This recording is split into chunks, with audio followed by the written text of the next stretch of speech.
Hey, are you into trading stocks? Would you like to buy virtual stock from my podcast? The new virtual podcast stock market is a free game in podcasting, enabling podcast listeners to buy and sell podcasts virtually. Even if you don't trade stocks, here's a chance to learn how to buy and sell stocks without any real money. Your favorite podcasts just may be listed here. All podcasts have a stock symbol, share price, and even a candlestick chart. For more information, you can visit worldpodcast.network/VPSM. That's world, WORLD, podcast, podcast network/VPSM, created by the World Podcast Network.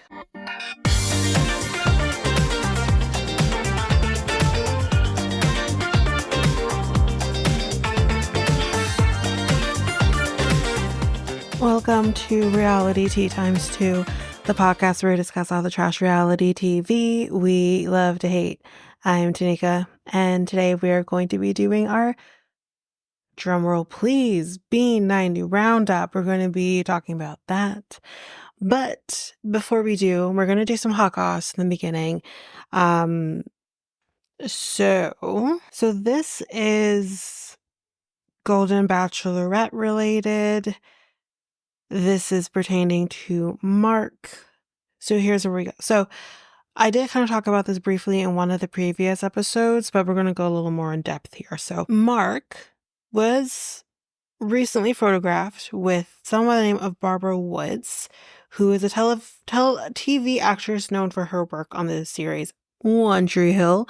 I don't recognize her. I definitely watched One Tree Hill, but I don't recognize her. So anyway, in the photo, Barbara is in a Cinderella costume and Mark is dressed as Prince Charming.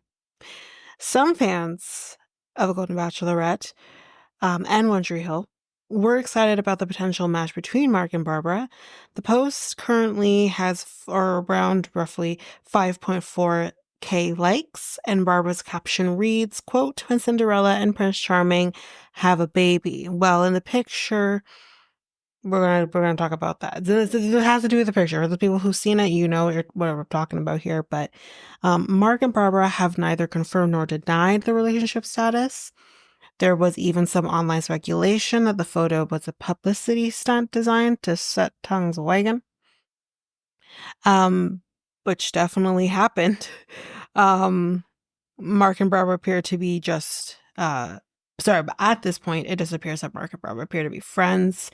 Regardless of their status, there's no doubt plenty of women out there want to date Mark. Yeah, which is why I'm saying next Golden Bachelor, just saying.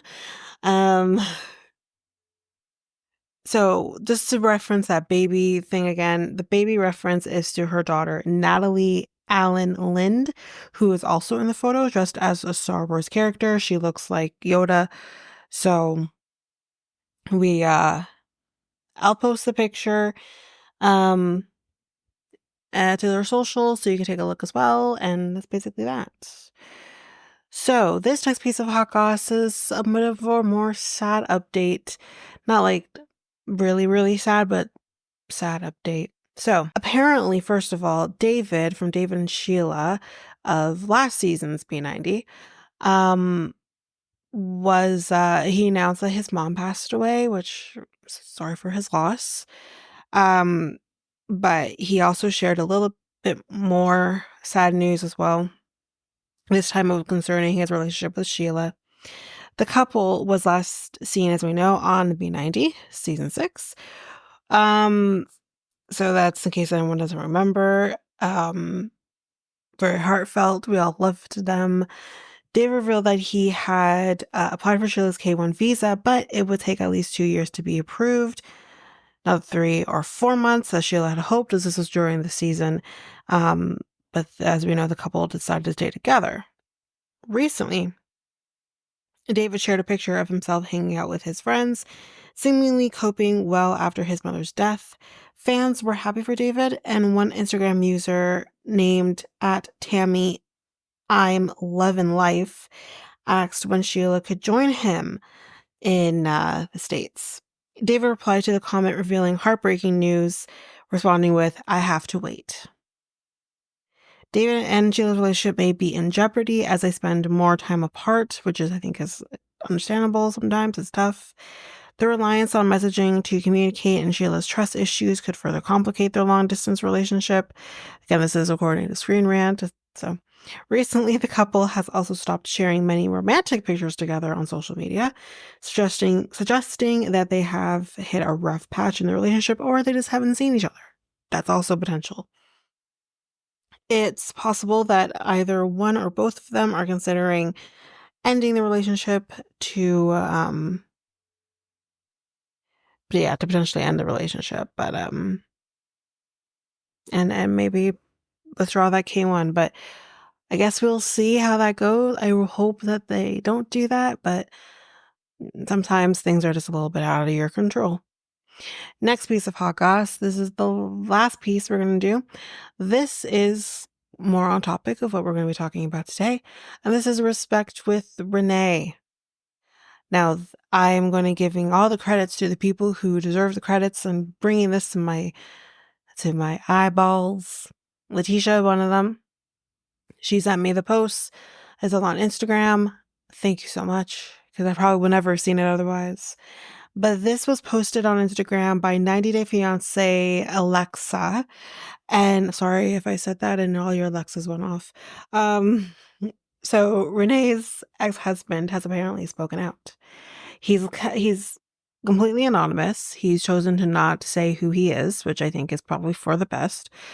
But it does appear he is the father of her kids. So just based on what he says here, so let's kind of go through what he says. So he says, I want to address what Renee said about our marriage on the 90 Day Fiancé show. I understand that we had challenges, but her lies and false claims about me, quote, turning to drugs and abandoning our family aren't an accurate reflection of what happened. Yes, I struggled with stress, and there were times I made mistakes, but I sought support, went to counseling, and was always involved with our kids. Renee and I mutually decided to separate after realizing we had grown apart. It was not a case of me just leaving. And that's why I feel the need to clarify some things about my marriage with Renee. While I admit I had my struggles, Renee was also dealing with serious mental health challenges, you don't say, which put a significant strain on our relationship. Over time, she began making claims that I would harm her or end her life, even though I never gave her any reason to feel that way. Her mental health was a real concern. And it became clear that we couldn't continue in a healthy marriage without addressing these issues. I encouraged her to seek help, but unfortunately, we weren't able to make things work. I wish her nothing but healing and peace, but I felt it was necessary to share this part of the story to provide a fuller picture of what led to our separation. I only wish her happiness moving forward, but I felt it was necessary to set the record straight for myself and for our children. So that's basically that. Again, if you're interested and you want to read this for yourself, I'm not going to be posting it, but if you're curious and you want to read this for yourself, again, that is on 90 Day Fiancé _ Alexa, and you can go take a look. But that's it for Hot Goss. Again, I want to just talk again now announcements here. This is a fuller episode, so I want to do announcements quickly. I have not forgotten I gotta post this on social media, but it will be coming up very soon. But again, just as a reminder to everybody, we are going to be on a break starting I'm pulling it up, y'all. This on December 11th through January 15th. And during that time, we are going to be covering shows as follows. Love Off the Grid, Secret Lives of Mormon Wives. We're going to be finishing Perfect Match, Married at First Sight, if I don't cover that prior. If I do, we will replace it with something else. Owning Manhattan, and you'll also have bonus episodes for December and January as well. So that's what we're going to be looking at for the time that I'm off. And then when it comes to any shows that are still going, for example, Last Resort, potentially B90, I'm not sure, that plays during that time, we will cover when I come back. We'll kind of do something similar to what we're doing right now.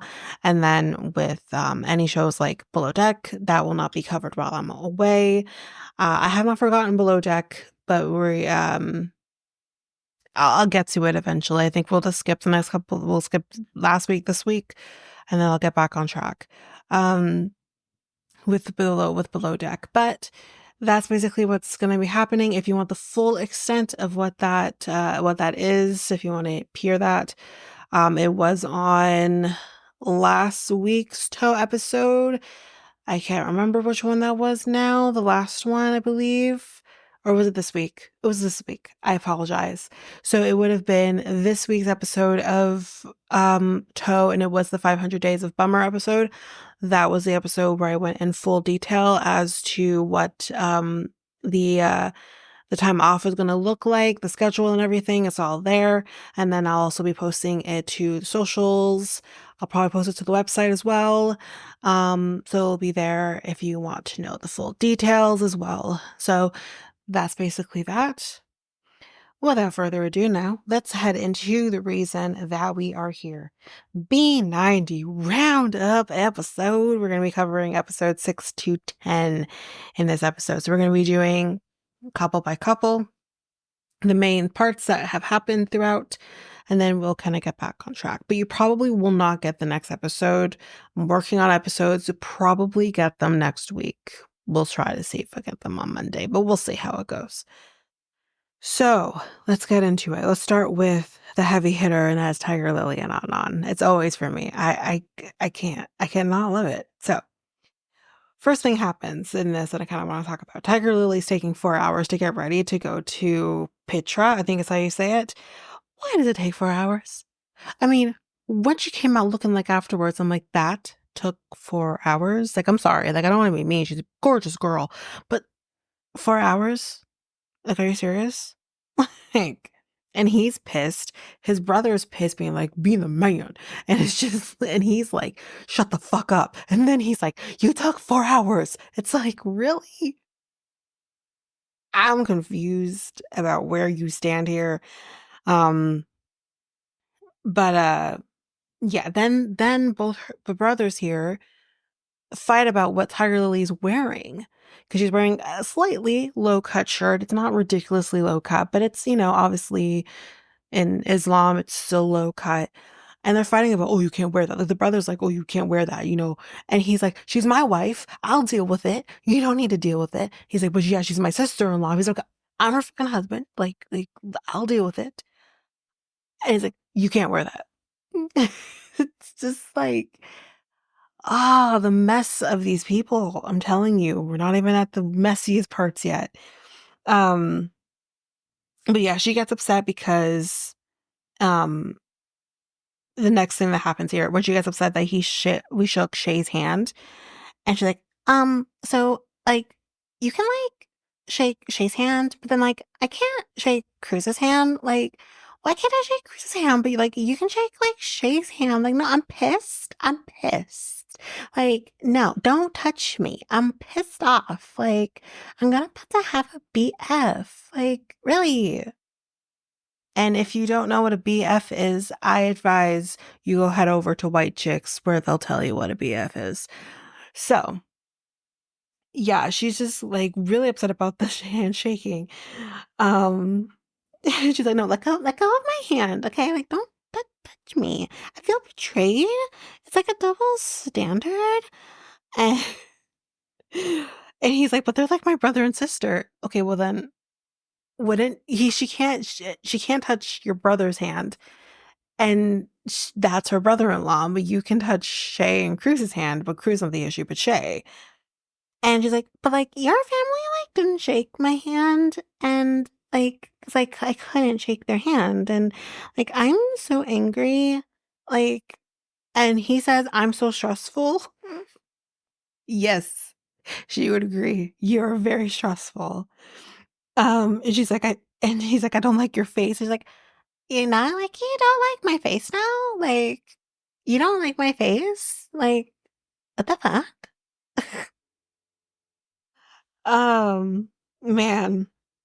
Next thing that she says, guess what, honey? Like, the camel, its eyelashes are just like mine. I don't know where we found her. I don't know what we did to deserve this. I don't. I don't. Okay, let's continue. She does end up going home not long after that, and then we rock in the States. So that's, I have to say that, so this makes sense now. So the next thing we see from her is that they're going to be going to Turkey to see each other. It's been, I think, a couple of months, I think, at that point. And she says, it's been like a lot. Like a lot of issues. Like he's become a little more controlling. No shit. And like he got mad at me because, like I said, I had to go to the chiropractor. And then like he got mad because like he watched this video of like what he thinks a chiropractor does, and like he wants me to have like a female chiropractor, but like I trust my chiropractor. Like I don't want to change chiropractors. Like why should I have to do that? Like I don't understand. I mean, I also don't understand. You can't base what a chiropractor does off of what you saw on Instagram or TikTok. Like, are you for real? Like that was the start of a porno. That's not how things work in the chiropractor's office. They would be sued. So it's just, oh my God. So she's going to see Cruz and to get her hair done before she goes to Turkey. And she's also giving clothes that she can't have anymore or can't wear anymore to Shay, which she's like, fuck yes. Seriously. She's like, I hit the jackpot with this dum-dum who married this man from Jordan who now can't wear these clothes. So, yes. So, and then she says, while she's talking to Cruz, this is the kicker, y'all. She says to him, so like, we're gonna be like going and baby making because like I'm 41. So like I don't have like a lot of time to like have a baby. So like we're gonna go and like have babies, but like we have so many issues, but like I don't know if like we can deal with those in time to have babies. Here's an idea. How about you don't have babies when you have really only known this man for 8 months and you just got married 2 months ago and you guys can't even agree on simple things, but you guys want to have a baby together? These these two, these two, I can't. It's so stupid. I can't. The next thing that we have with Tigerlily and Adnan was the shower selfie debate situation. She's like, so like, I'm like, here in that airplane, and I'm just trying to like pass time, and I'm scrolling through Instagram, and then I saw that like he took like a shower selfie and he posted it, and like I told him to delete it because if that was me, like it wouldn't like be good. So why can he do it, but I can't? Well, first of all, I wouldn't want to post my boobies out on the world. I don't think he should be doing that either, because again, modest, but it's just like, really? I told him to delete it. But let's go have babies. Um, so when she gets there, they argue about the picture. He's like, but I deleted it. Like, I deleted it. And she's like, but like, if I did not, like, you wouldn't like that. And like, like, you tell me my body is for you, but like, you're just doing like what you want with your body, but it's only for me. And she's like, what would you do if like I did that? And he's like, oh, I would kill you. And I was like, wait. Is that a translation situation? Or did you really mean you'd kill her? Because I know in some places honor killings are a thing and are legal. So I'm just trying to understand. Like, I'm not saying, but I'm just trying to understand. She's like, you'd kill me? Well, Tigerlily, I'm going to take you right back to one of my favorite lines that you've ever said and I've ever heard. So, like, if he was like a serial killer, like, it'd be fine. Like, I'd still love him. Like, we just have to deal with that. As long as he didn't, like, wear me as, like, a skin suit, it's gonna be fine. Because I love him. It's fine. It's fine. So, it's fine if he kills me because I took a shower selfie and then posted it on Instagram because it's not fine. Just saying, I'm saying what you said. That's it. Like, it's just, oh man. Um, so he's like, you can't do things like that, that I can do. And she's like what? And he's like, well, like, I can go shirtless to go swimming and you can't. I swear to God, my girl's just like, no. He's like, no, no, no, that's not okay with me. No. But then they say, you know what? Let's just be happy and make babies because we have issues, but it's fine. We're going to sit here. We're going to fuck until we get babies. Great plan. Great plan. Let's move on, y'all, to Rayne and Chidi. This is going to take a while.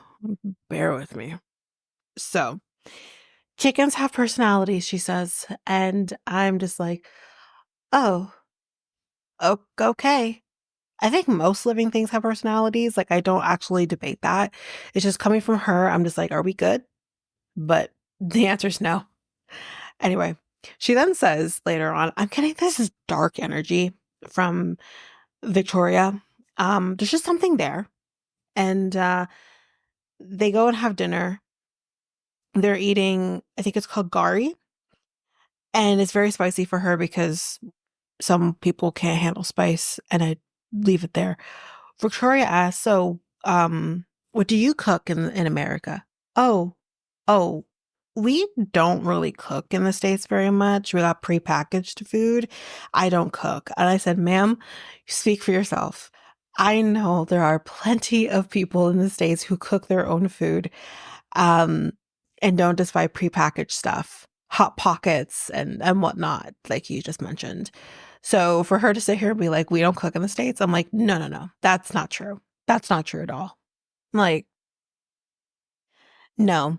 And they say, which is so true, Chidi's a black man who likes to eat good food, healthy food, African food. Um, and we worry that he might not be able to eat good food because my girl over here is going to warm him up a hot pocket.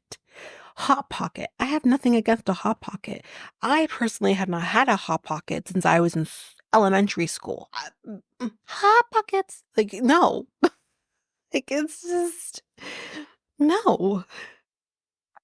Um, so they kind of talk about like the connections and whatever. Victoria's like, so what do you mean by spiritual feelings? And she's like, well, God ordained. And I'm like, God don't have time for this. You think God has time to ordain this relationship, if that's what you want to call it, with him? You think God has time for that? Which, wait a minute, I thought you didn't believe in God. I thought you believed in like aliens and the Illuminati and electric monkeys and stuff, or techno monkeys. What'd she say before? This is what I thought you believed in, and now it's God ordained. I'm confused. Which God ordained it? I want to know which God ordained it, because I don't trust that there isn't something going on with her demonically. So I just want to know. And again, nothing against devil worshippers. Go on with your bad self. Because some of them are great people and are not mentally ill. And nothing wrong with mental illness either, but there's just doubling down on your mental illness and not getting the help that you know you probably need, or you knew at some point before it got as bad as it did that you needed. And to hear her ex-husband say, I tried to make sure she was going to get help, tried to convince her to go get help, and she just refused. So there's mental illness, and then there's just doubling down on your mental illness and not getting the help that you need. So it's a fine line, but it's just like, God ordained. Really? Okay. So Victoria's like, oh, so not physical stuff then. And she's like, no. But like, why? And she says to Victoria, "Oh, why do you look so angry?" Which I took offense to because, again, they try to say, "Oh, I'm not angry. They're stressed out, or she's stressed out because of the baby. Baby's like a little ruly, but she's not angry." But again, it's just that same trope of the angry Black woman and coming from this white woman saying, "Oh, why are you so angry?" It's like, I could ask you the same question because I haven't seen you smile. I haven't seen you smile. I haven't seen you do anything like that. Are we expected as Black women to just have a smile permanently fixated on our face to make the white person feel comfortable? Like, is that what it is? Like, I don't see you smiling, bitch. But you want to be out here saying, "Oh, why do you look so angry? Why do you look the way you do?" You know what I mean? It's it's yep, I would showed her anger. So yeah, she says, "I'm not angry." She's like, "Well, you've been looking angry." She's like, "I'm just stressed." Like, what the fuck? So, hotel room gate. Let's go to it. So this is when she's asking him if he would go with her. And she's like, "Do you feel comfortable?" Which, great question to ask. I actually love that she asked him, "Would you feel comfortable doing it?" And his face is like, "Hell no."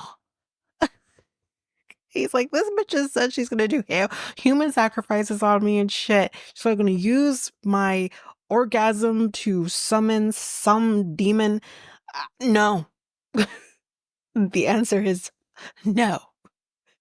And he's like, "Well, so here's what he actually says." He's like, "Well, it's just with me, like, you know, we could have more time together if we're at home with other people where you can't use the energy of my orgasm to summon demons, you know?" So, um, she's like, if he's like, "If the room is a problem, I mean, we could just figure something else out." Like, and she's like, "It's not just about that. You also have quality time alone with him." I would like, "No, thank you," which he does say. And he's like, "It's my faith." He doesn't want to, get down and dirty with her, because of that. And she's like, it's just weird because, like you said, I was your soulmate. Like, wouldn't, God ordained, y'all. Um, and before he'd even get like words in edgewise, she's like, "No, shut up." She's like, "I'm not trying to be like rude to you. Um, I won't be rude to you, but like I won't touch you or anything. I just want to hang out with you." Um, and she's like, "You care more about what people think." She's like, "Hey, hey, hey, hey." And she's like pointing her finger in his face, and I'm like, "But she can't see shit." And you're just pointing your finger in his face? Like, what is happening? And he's like, "I'm on a different spiritual plane, okay? Like, if I'm too much for you, like clearly." It's like she's like, "I wasted my time and my money to come here." And I'm just like, first of all, A, what else were you doing but talking to your chickens anyways? Two, the show paid for it. Shut up. Seriously. And he's like, "I'm sorry. Don't apologize to this crazy person.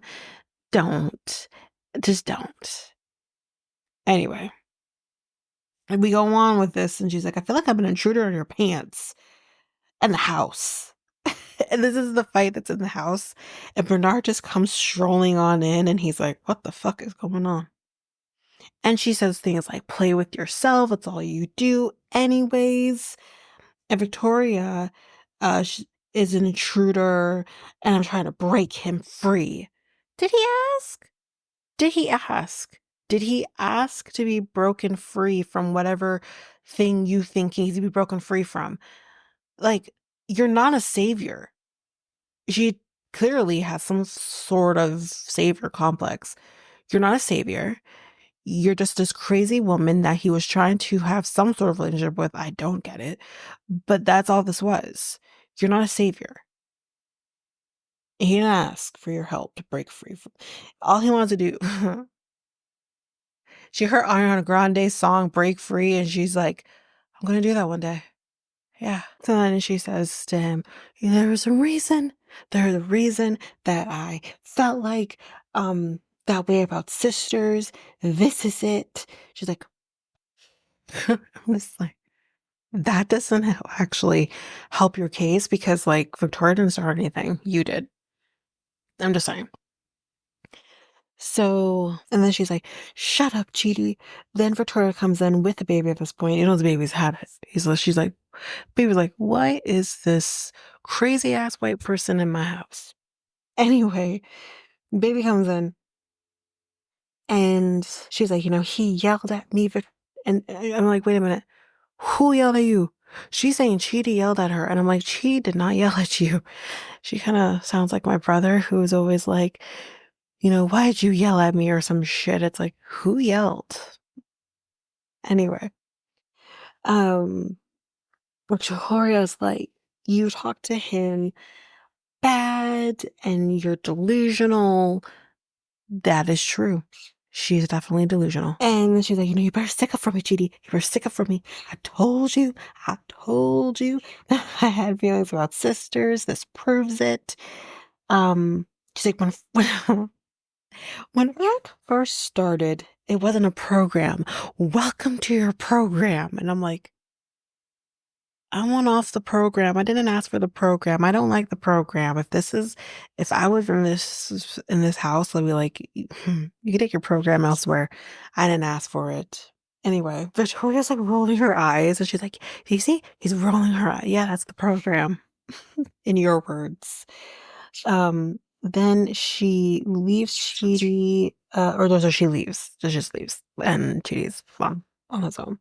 So I can hear my brother in the background. He hears my brother upstairs. Chidi basically made a decision to end the relationship that I think was a smart move. So it's breakup time. And she keeps talking over him while he tried to tell her anything. He can't talk. And she's like, touch yourself is what you do anyways. Why does it always have to go back to that though? Why does it always have to go back to sex? And she's like, are you breastfeeding with your sister? Are you sharing the milk or something like that? It was weird. All right, everyone, I'm finishing this up on my phone. I'm actually sitting in my car. So hopefully this sounds okay. I'm actually recording this like nearly not quite a week later, this second part. But yeah, let's get into it. So we're still talking Chidi and Renee. So, can't remember what else I talked about. So we'll just kind of start here. Hopefully this makes sense. Okay, so yeah, she says like, do you share milk? And he's like, you're always having toxic relationships and you need to, respect others. And she's like, I've been with men who chose things over me. You better learn how to chill because you're dealing with the wrong person.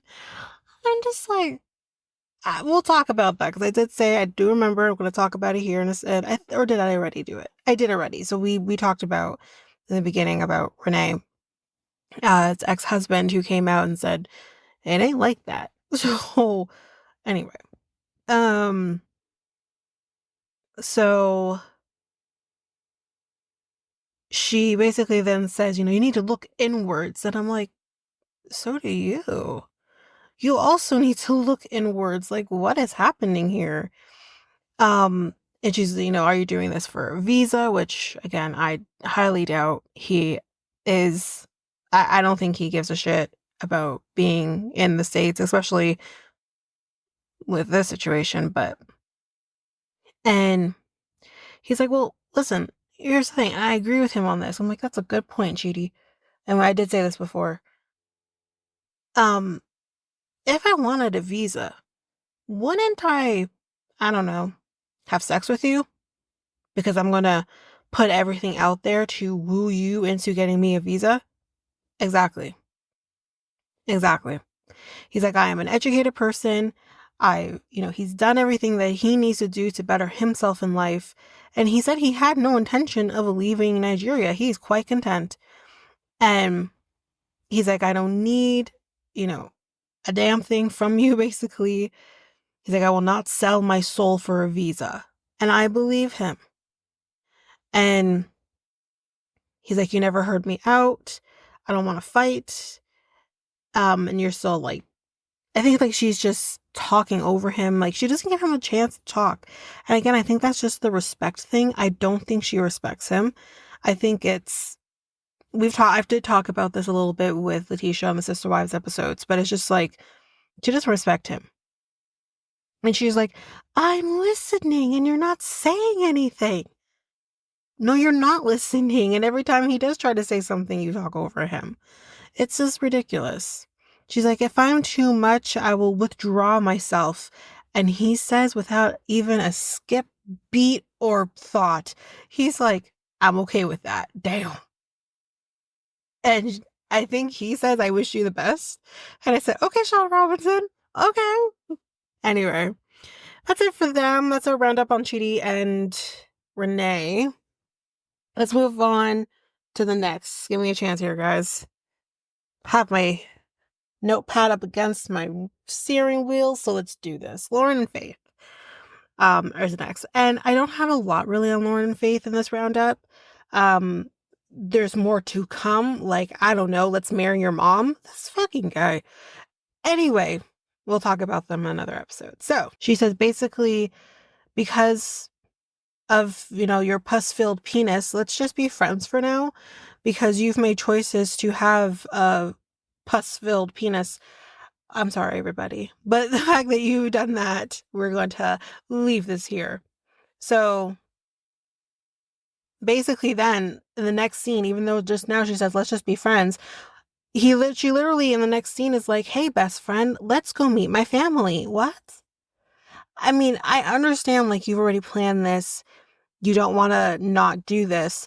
But then you're literally then going to tell your sisters, I think they're both her sisters, you're then going to tell your sisters, about the illness of the horse. But it felt like, are you afraid of the dark in front of a fire? Let me tell you the story. That's what it feels like. Current references only. So then the next thing that I have with them is they are both bottoms. And I said, wow, so the tale of two bottoms. Instead of the tale of two tops, we got the tale of two bottoms. And again, the thing is, though, at least Valentine and Carlos talked about the fact that they're both tops. What did y'all talk about? And again, I have to direct this back at Loren, too, because, well, he's an idiot. She's a transgendered woman. She wants to act and feel like a woman. And usually, not all, okay? There are some men out there that like to do certain things, and that's okay. There's nothing wrong with that. But again, in those scenarios, or in some scenarios, usually if it's a woman... Sorry, guys, just had a little bit of an interruption there. But, yeah. So, yeah. Did you guys not talk? And that's what I was saying. I don't think and she says it, I don't want to do things like that. She wants to be treated as a woman in all things, including sex. So, I mean, not to say there's anything wrong with that, if that's what you're into, but I don't think that's something that she's into. So, yeah, like, did you guys not talk about this before? Because if you're not even sexually compatible with each other, like, this isn't going to work. The next thing, Loren says Faith needs to have a female penis, y'all. Okay, as we've discussed, as he's told us in length, he likes to have a female penis, not a male one, because it's different. And the only way for her to have said female penis is if she's taking hormones. Because she is not taking hormones, for whatever reason that is her reason, whether that's financially or she just doesn't want to, whatever the case may be, she is not on hormones. So because of that, he's like, tick, tick, tick. That's not going to work for me. I need to have a female penis. Because then otherwise it's no longer a female penis because she's not taking hormones. Do you know how detrimental, how problematic, how dangerous that statement is? Because she is a woman and she wants to be seen and treated as such. So for you to sit here and say, not to her face, but to a camera, that she doesn't have a quote unquote female penis because she's not taking hormones for whatever reason is so fucked. It's just like you are fetishizing a person in this. I don't even know. He's so problematic, as we would know. The next thing, we are in her hometown now at this point. And I think we were when we had this conversation about the female penis too. But we're in her hometown and he's like, maybe I could like buy a house here. We could live with her family. You know what? I got money. No, you don't, sir. Because I can't remember what the amount was. I think he said about $1,000 American to buy a house in the Philippines, which cool, great. You don't even have that. You don't have money. So with what $1,000, my guy, you don't have it. He's something else. Anyways, that's Loren Faith. Let's move on to the next. Niles and Matilda. They're the next one. So, first thing here, Matilda and Niles are going to be refraining from sex. For now, I can't remember if they actually did or they almost did. So we'll get to that. Their first meeting, I thought was actually very sweet. Like, I was unsure about Matilda because I'm like, what is the rush? Why are we rushing to have sex? Or no, sorry, not have sex. Why are we rushing to get married? But when I saw this meeting with them, I'm just like, oh, and their relationship has really grown on me. Like, I do think she really does love and care for him. So yeah, they have all the affection, and I think she says like calls him daddy or he's something around those lines. Yeah. Anyway, so their first night together, she wanted to have sex with him, but he refused. Like, he stopped it. I'm like, damn, Niles. He said almost did. Clothes came off, but I had to have a cooler head. He's like, oh, head. He's like, I'll use a different word. And I'm like, oh my God. Let's not talk about head. Yeah. So he does explain here that his ex actually they got really obsessed with him in terms of that D. She couldn't get enough of that D. And he's like, I can't do 6 rounds every day. Oh, shit. I mean, no, you can't. I know what it feels like to have 6 rounds in a day. It's great. It's fun. It's also then painful at the end, but that's neither here nor there. We don't need to talk about it. But it's just, wow. He says, men aren't designed to do that. You're telling me. Actually, there are some men that are designed to do that. I married one. Then I divorced him. Maybe that was a stupid move. I don't know. But anyways, he's like, maybe twice a week, which I think is reasonable. Twice a week is reasonable. That you could do 6 rounds. Like, he's not saying we won't have sex every day. He says that maybe 2 times a week we can do like a 6 round thing situation. Not every day. But anyway. He says an engagement ring in the next thing that we sort of talk about here. He says an engagement ring would help with the blow of him telling her that we're not going to be getting married on this trip. And I said, my guy, that is the wrong thing to do. Because it's not like you're giving it to her as, I really want to give this to you. It's a show of my love for you. Whatever. Shows of my commitment to you. It's, here's a peace offering for the fuck shit I'm about to deliver. And it's not, again, I think it's also just how he processes things. But at the same time, I also don't want to say that because men do some stupid shit, whether you're neurodivergent or not. So, yeah. So, Niles has these 20 maxims that he does go through. I'm not going to go through it, but he has these 20 maxims. It's like a list of things that he needs or expects or whatever. It helps him get through life, he says. And he kind of expects those things of his partner as well. So he's like, those 20 maxims, and he just starts listing them off. And Matilda's just zoning out, and she's like, I don't even know what he's talking about. Anyway, so yeah, his 20 maxims. He then gives her the ring after he does the 20 maxims, and she's very happy. But don't you worry, y'all, he's gonna fuck this up real quick and be like, but he plans on bringing all of that way, way down by telling her, by the way, I can't get married to you on this trip. And she just walks away from him when she does tell him. Like, she just dips out. And the thing, like, we'll talk about it as we go through this. It's, yeah, he gets called out quite a bit. And he needs that too. But he gets called out a lot here. And it's just like, anyway. Um, we do see him as he's kind of, I think, trying to deal with her disappointment in him in this.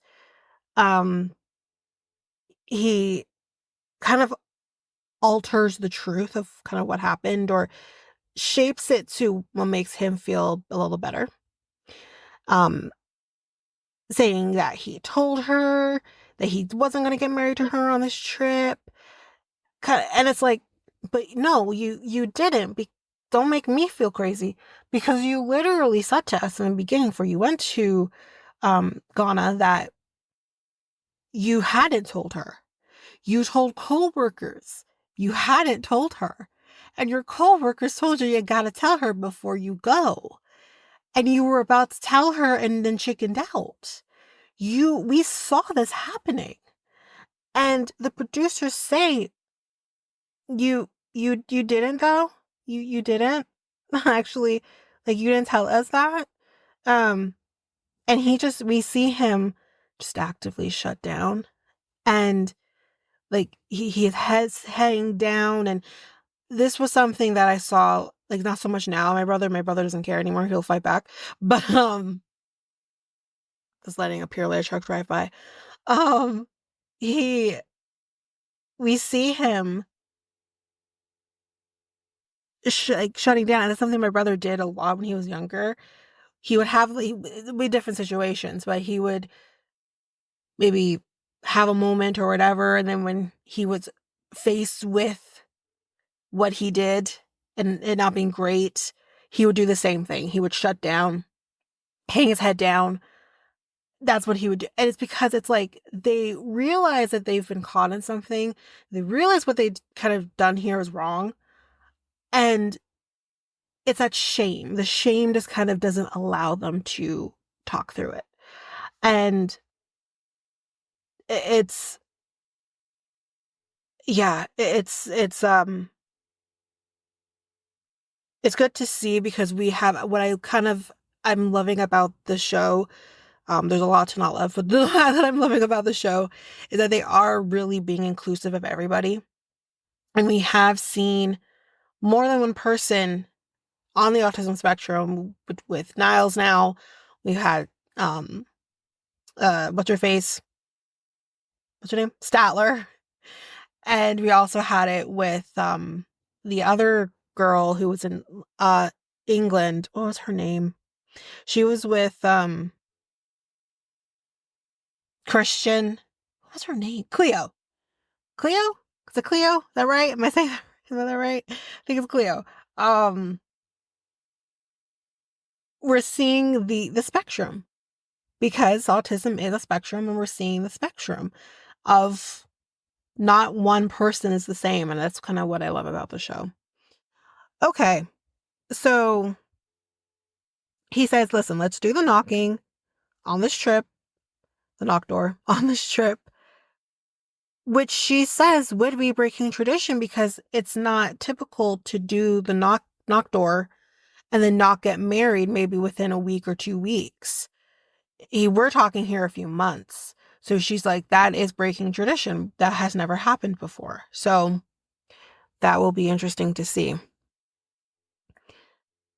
He gets his hair cut by a barber here who is going to scare the shit out of him and tells him, oh, you could be cursed. Yeah, the curse will follow you to America. Like, it's not going to just be here. It's going to follow you and it's going to just wreck your world. And Niles is like, say what now? What? I don't want to be cursed. And this guy's just messing with him. I mean, I'm sure, yes, I'm sure different tribes that maybe believe in that, or again, voodoo comes from Africa. So it's just like, maybe, I hate to even say that. I hate to give voodoo a bad connotation because voodoo is not all bad, So it's just, I don't even know if it's bad at all, really and truly. It's just, the connotation. And he's just over here being like, oh God, I don't want to get cursed.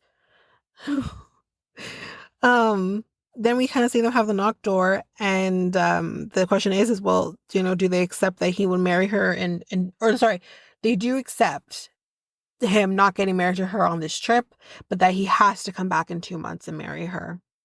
Otherwise, the deal's off. So, yeah, that is that for Niles and Matilda. Let's move on to the next. What else do we have here? Brian and Ingrid. So again, not much for Brian and Ingrid because we haven't really had a lot of them in these episodes, honestly. We're kind of coming back again, I think, in this episode, this most recent episode. But we see her meeting her friends and that conversation and how that goes, and it kind of lighten, kind of sparks the idea of maybe some fun happening. So when they go to the hotel after, he gifts her lingerie, and I'm just like, okay, honestly, I have nothing against a man gifting a woman lingerie, but I want another gift too. I don't want to just get lingerie because the lingerie benefits you as well. And I'm sorry, I feel like a gift should benefit me and me alone. So if you want to give me the lingerie, fine, cool. I also want a gift that's mine that is not about sex. That's how I feel. Anyway, so the intimacy kind of starts here, but we get on-screen text that says an hour later. And we see him on his own coming out of the elevator and just like, oh no. Then more on-screen text comes in, and it says, shortly after production left to give Brian and Ingrid privacy, the couple got into an argument. So Brian explains here that I didn't have a condom. She asked if he had a condom. He said he didn't have a condom. He said, so in lieu of, I offered to do oral. Figured it's a good, substitution here. Massage and oral sex. And I'm like, that would work for me. We can't, like, if I insist that we use protection, but you don't have said protection, and I don't either, then I'm good with the oral. That's me, though. And I don't know if I would feel comfortable enough with a person who I haven't shared that with before to do it to me. Like, if it's someone that I'm comfortable with, I've been there already, we've had sex a few times or whatever, then I might have the comfortability to allow you to do that. But if I don't have that, then I may not feel so comfortable to do that. Because it is a very, I mean, it's a lot. So he says that he went down to kiss her stomach and she stopped him. We see her and she explains, I asked if he had a condom, so he didn't have one. And he said, let's at least do oral. She said no. Let's just calm down, be patient. Like, we don't have a condom now. We can, revel in what we have done so far. We can work on getting a box of condoms later. And we can have sex another day, right? I hear what she's saying. Instead, though, he got mad at her. Okay. Okay. So here's where I'm at, y'all. Why in the fuck are you getting mad? Because I dare say, let's wait. If we don't have protection, let's wait. Don't want to do oral, let's wait. Because here's the thing, from her perspective, and this is what I'm interpreting it as. Maybe it's not how she's putting it, but this is what I'm thinking. If a man says, let's do oral, but I say no, let's wait, and you get mad about it, that makes me think that really and truly you figured that if I can do oral and I get you all hot and bothered enough, that you're going to want me to have sex with you. That's what it feels like to me. And so that's where my mind's getting at, and it feels very gross. It feels predatory. And it's he's a gross human. Like, honestly, I can be, I can give him the respects and his dues where he deserves it with how he's conquered life post this incident. But everything else, I'm just like, my guy, like, why are you getting mad at her because she says no? At the end of the day, it is her body, her choice. If she says, you know what, I'm good, then she's good. Yeah, so he said, I thought it was a good compromise to do massage and oral, like I said before. He calls his sister later on, and she basically straightens him out and says, kind of, you can't get mad about it. You gotta see this from her perspective, and kind of goes through that. So, and then, in the next scene, Brian meets her mom, and y'all, my God. I mean, this woman, y'all, is a nightmare. She comes in instantly and is just, she had the ick the moment she walked in. She had stink face the moment she walked in, and she like says hi to him. She shakes his hand. When she leaves, she does, or when he leaves, I should say, she hugs him and whatever. But she got stink face the whole time. And he gives her a purse, which it just feels so like one trick pony for men. Give mom a purse. But it's just, she won't talk to him. She won't look at him. She won't eat with them when they're eating. It's the stink face for me, personally. It's the stink face because it's just like, yeah, the stink face is a choice for her. And she doesn't explain why she doesn't like him. She doesn't say anything. She doesn't say anything. She just like,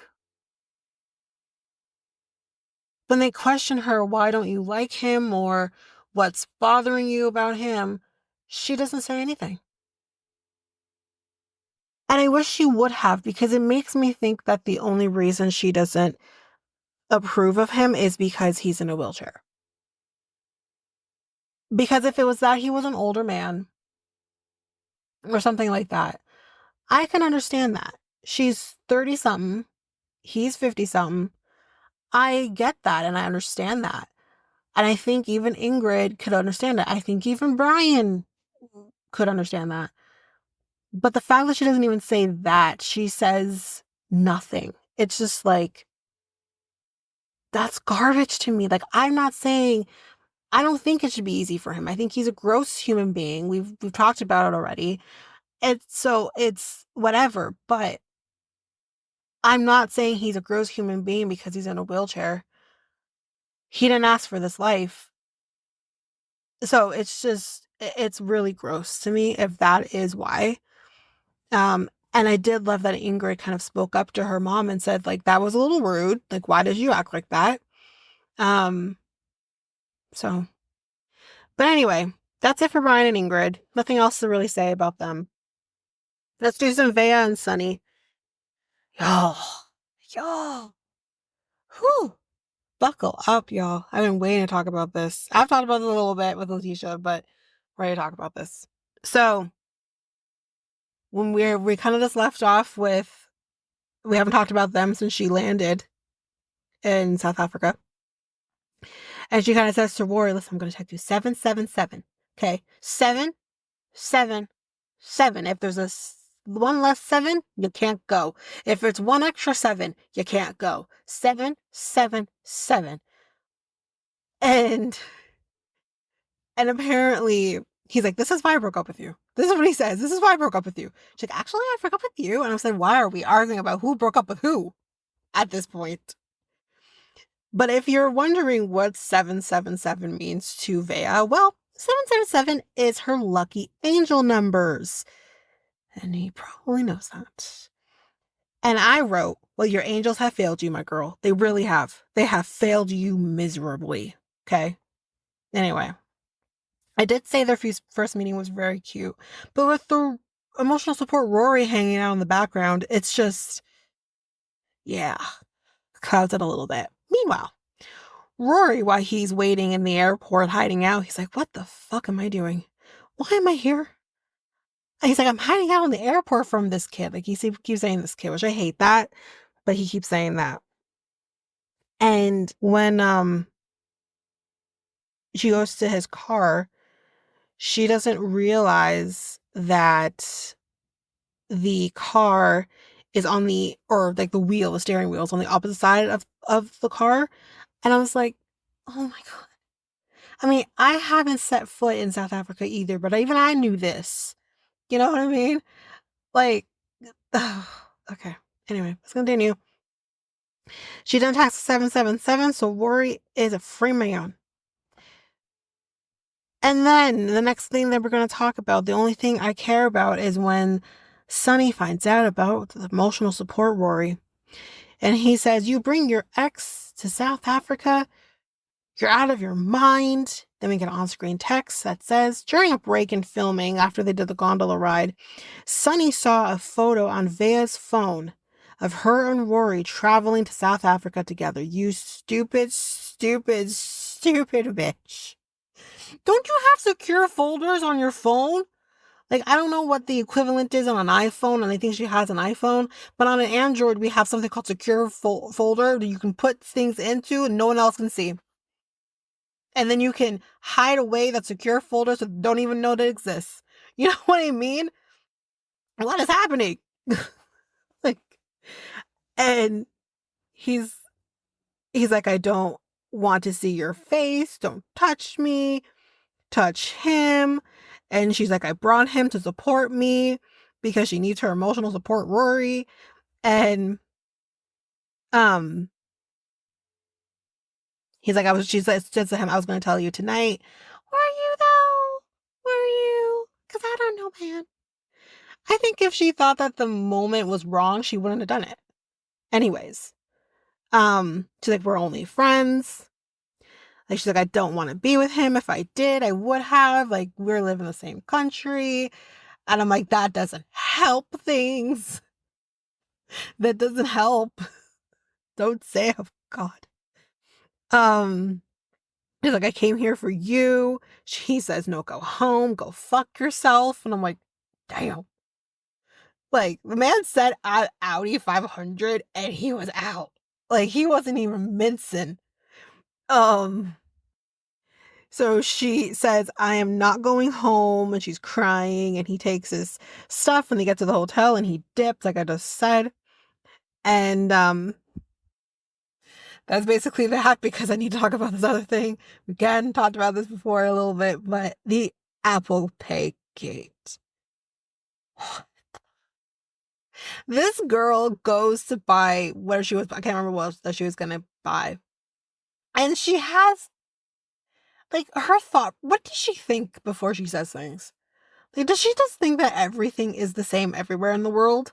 Because it's not. And she goes up to this woman and she's like, "Do you have Apple Pay?" No. Why would you think a street vendor like this just so happens to have Apple Pay? Like, they have to pay for that and probably can't afford to do that. Like, it's not just, this doesn't just happen. And I mean, like I said, we talked about this with Letitia. I think this was in last week's episode of Sister Wives, or maybe 2 weeks ago. And like I said there, I remember we had we would get like a farmer's market near my work. During the summer months, it would come a couple times a week. And pre-COVID, they didn't have that option. You had to have cash. Otherwise, you were just shit out of luck. And then the one time that the farmer's market was there when I was in the office, they all of a sudden have Apple Pay. And I'm like, okay. Because I think a lot of things changed, but that just goes to show it's really only been available in North America, Canada, States, maybe even England, certain places, not everywhere, that's been an option for people. And I think COVID really was the thing that pushed that forward. But that's not the case for every country. And that's just a lone person, probably her family owned business here, who probably doesn't make enough money to afford a thing like Apple Pay. Hell, girl, debit machines you have to pay for. It's not just happening. You know what I mean? Like, I would have had more respect for her. She says, "Can I e-transfer you?" Like, even though that's still stupid, I would have had more respect if she said, "Can I e-transfer you?" Like, you know what I mean? So she has to sit there awkwardly in front of this woman, not even having a conversation with her. And this woman's like, "Who the hell are you?" Waiting for Worry to show up so he can pay for it for her. Because he knows not everywhere has Apple Pay. Ridiculous. Anyway, the next thing here is Sunny and Veah make up. She tells him about the miscarriage. So she never told him before. Which is like, again, not something she needs to necessarily share with him. I think that will help him maybe understand their connection. But honestly, to me, that's going to be fleeting. Because to me, if I find out, oh, you're still friends with this person who you had a relationship and it was a meaningful relationship to the point where you had a child with him or almost had a child with him, like you were pregnant with his kid, I still wouldn't feel good fully, but it helps him understand where she's coming from. This poor girl's been through so much. So yeah. Anyway, that's basically it for Veah and Sunny. Not much else to talk about with them. Let's move on to the next. I think this is our last couple. And I'm going to be kind of talking about everything here because they are new to us. Yeah, this is it. Because they're new to us, we're going to do more in depth here. And that is Vanja. And, okay, y'all, I'm going to try to call him Bozo. But sometimes my guy is a Bozo. So I'm going to keep calling him that. Vanja, 41, lives in Orlando, Florida. And Bozo, 38, lives in Split, Croatia. So she's a belly dancer and a flame eater. And she also is like she does some medical stuff. She's also a vegan baker. She sells medical stuff. And so I'm a Jill of all trades. And I'm like, okay. She had an ex that she thought she was going to marry. And she caught said ex making out with a girl on his couch. Fun times. That's horrible. Yeah, I think they were engaged. Like, that's horrible. Just horrible. Anyway, she's also from Bosnia. She fled Bosnia during the war there at the time. And, yeah, she kind of goes into that, talks about that experience. She says that she actually traveled to Split, Croatia, while she was also traveling she went back to Bosnia, and I think she went to other places as well. And she actually was on one of the apps just swiping through, minding her own business. And that's where she met Bozo. But she didn't actually get to physically meet him because unfortunately he didn't respond back to her fast enough before she left. We kind of see him now. Or no, we don't see him yet. She said that he's a basketball player. She's never dated an athlete before. So this is gonna be new for her. And I'm like, is he an athlete though? Because he's not actually playing anymore. Like, he plays for fun, but anyway. We see her telling, I think this is her cousin, although I wrote friend. But anyway, says that, oh no, this was her friend. Says that he has hurt her before. And we're like, oh, really? So apparently she was planning to see him. But prior to her seeing, after that happening, he was acting a little strange with her. He called her up one day and told her, I won't be seeing you. I'm dating someone here. Sorry. um, but yeah, that's kind of how that happened. She said within 2 months after that, he texted her back saying, I'm no longer with said girl. So let's try this again. And I'm like, girl, have a little respect for yourself. If a man comes back to you and says, you know what? I'm not with that girl anymore. Let's try this again. He's just looking to fill in a gap. And you're better than being a gap filler. You know what I mean? More on that later. And the friend basically asks her, like, do you know whether or not he's still talking to that other woman? Like, who was that other woman? She doesn't know who that other woman is yet. She will find out. But she kind of says that she well, or maybe I'm getting this right. She says she won't let that go or whatever. But anyway, she loves Pink, y'all. She is like Reese Witherspoon in Legally Blonde. What? Like, it's hard? Okay. So she says that the next thing we see with her, she says that she has not had sex in 6 years. And I said, oh, no, no, mm-mm. That's not me. She says she's like the sex camel because she's holding on to water. And I'm like, okay. So we see, and the next thing we see with her while she's traveling, she's doing 2 connecting. She has to connect to her other flight, and she only has 10 minutes to do that in heels, y'all. And she has to get to the other side of the airport and in order to make that connecting flight. She doesn't make it. She does not make that connecting flight. That sucks. Then we meet Bozo. And we see him playing basketball. He says he left the smack talk, and he says he knows everyone in town, and he kind of feels like a stray dog that'll come up to him and pet him and stuff. And he says that he was in a relationship for about 6 years, and they broke up because he put the basketball before her. And that's when he met Vanja. And I'm like, oh, do tell more.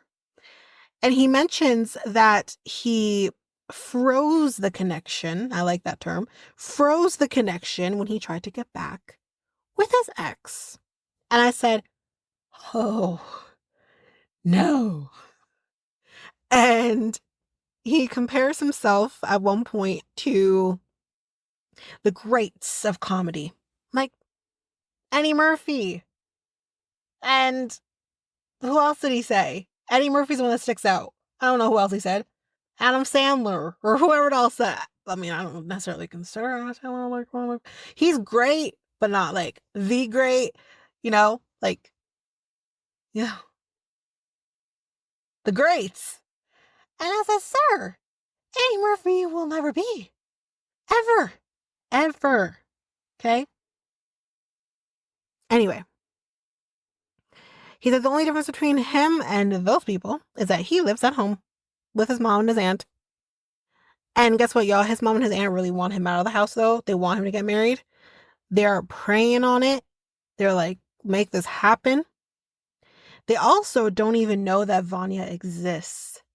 he hasn't even told them about her. That says a lot. That he hasn't even just mentioned her in passing, like, oh, I'm talking to this girl, whether he's like friends with her or anything. He doesn't say anything about her, which is really interesting. Anyway, um, he tells his mom, though, in the next scene about Vanya, and I swear to God, she's so happy. She's looking up at the skies and saying, thank you, Jesus. She's just like, thank God. She gets emotional. She's like, I'm going to plan the wedding.